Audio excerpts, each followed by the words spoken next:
I feel ugly sometimes. I think that my acne might be too bad, or my teeth are uneven and they're jagged, or I think about, you know, just being super skinny and then trying to figure out, well, how do I feel more like myself? And I want to reinvent myself. I want to be funnier. I want to be kinder. I want to be all of these different things. But there's nothing inherently wrong with who I am. I just don't think I'm very interesting or very exciting to be around. And, time and time again, I might get proved wrong, but I want to merge who I am with who I think I should be, because I think who I should be is a person worth being. And you have all these people in life that you meet, and you absorb a little bit of who they are into your own personality, and I think that's beautiful. I like to have what I call free will moments, because it's something that my sister introduced me to, where she would do something that just seemed like she was really employing every single ounce of her free will. And that's what I want. I want to feel like the things I do matter, and the things I say matter, and that people want to be around me.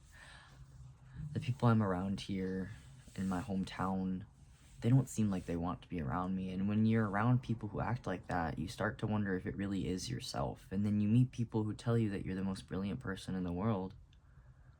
And the thing is, the only person who can really decide who you should or shouldn't be is yourself. If I changed one thing about me for every person that didn't like me back home, I wouldn't have anything left of me. And sometimes I want to reinvent myself, but then I realized I don't need to reinvent my entire personality. I don't need to redo or remake parts of myself to better fit what other people want. I only need to be truer to myself to make things work. And when I talk about reinventing myself for myself, I mean I want to be truer to who I am. I want to feel like the people around me see me for who I am as well.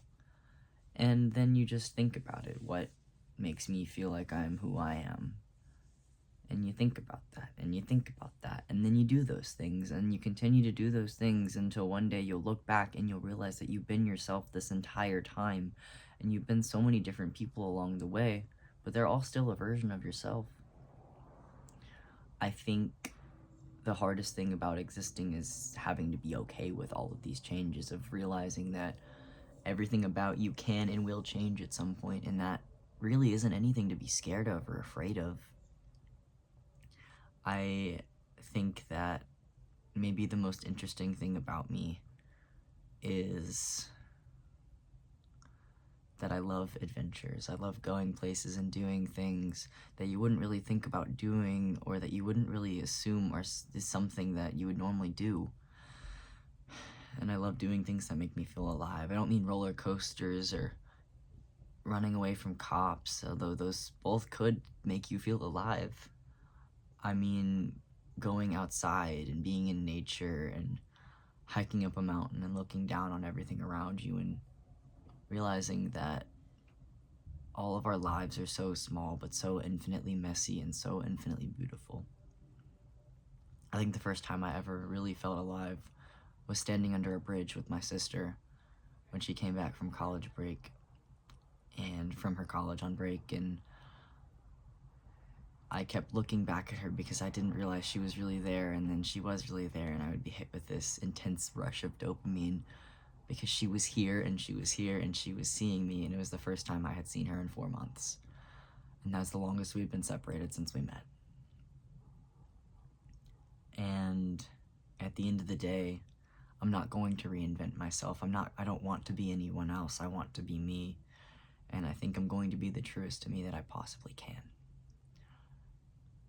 And all the books I read, the notes I scribble in the margins, all the clothes I make and the patches I paint, all of the skateboard tricks I try to do, or skating on ice, or all the crochet, or all the stuff I crochet, all of those things, they make me. All the sweaters I collect and wear, everything I do is infinitely me, and if the people around me don't like it, then that's fine. You spend more time hating something about yourself than actually learning to love it, and then you just hate yourself. And what are you left with? Hatred? So I'm not gonna reinvent myself because I already love who I am. My teeth may not be perfect, but they look like my teeth, and my eyes aren't exactly the same size. But I really like my pupils and the irises, and I think they're beautiful. And my piercings may be crooked, but it's a fun story to tell. And everything about me is something else that I need to learn to love, and that is a beautiful thing, because there's so much more joy when you love these things and when you love yourself around you. And when it comes back to it, that's all I want. I just want to be happy. And the only person who can really control that is me. So I'm not going to reinvent myself, but I'm going to live, and I'm going to love every moment of it. It's mid-afternoon, and I hope everyone has an amazing day. I love you all, and come up with something you like about yourself, because it's kind of a hard thing to like nail down, but once you just start naming things, it gets easier, and then you learn to love yourself a little bit more. So I love everyone, and have an amazing day.